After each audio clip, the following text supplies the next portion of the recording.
Assalomu alaykum do'stlar. Kanalıma hoş geldiniz. Sizlerмен birge men Nazgul. Bugün öte dämde jеңil salat dayındaytын bolamыз. Ол үшін salat japragı керек. Оны өз қалауыңыз бойынша турасаңыз болады.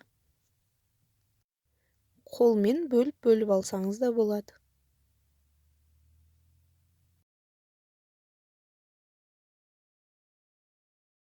Ендігі кезекте қиярды тураймыз. Қиярды алдымен ортасынан бөліп алып, кейін осылай жарты бөліктеп турап шығамыз. Қиярдан кейін қызанақты тураймыз. Қызанақты алдымен тазартып аламыз.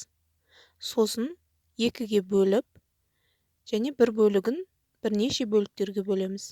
Бөлінген бірнеше бөлікті де ортасынан бөлеміз.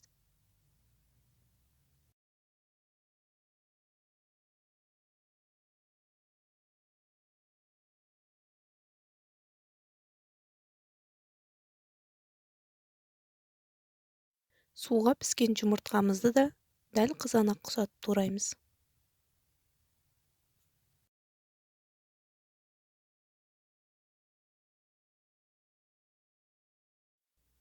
Бізге аз мөлшерде ас көк қажет.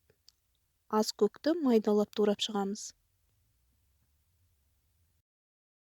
Ендігі кезекте сырымызды үккіштің үлкен көзінен өткізіп аламыз.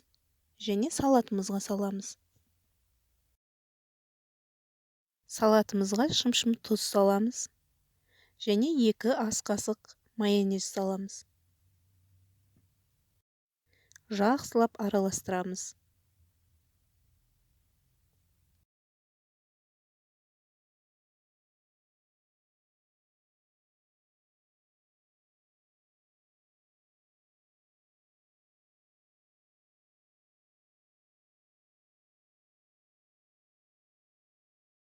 Дайын болған салатты столға беруге болады. Салат өте дәмді болады. Сіздерге де жасап көруге кеңес беремін. Қонақ күткенде таптырмас салат. Астарыңыз дәмді болсын. Достар, менің видеоларым ұнаса, каналыма тіркеле кетуді ұмытпаңыз. Назарларыңызға рахмет.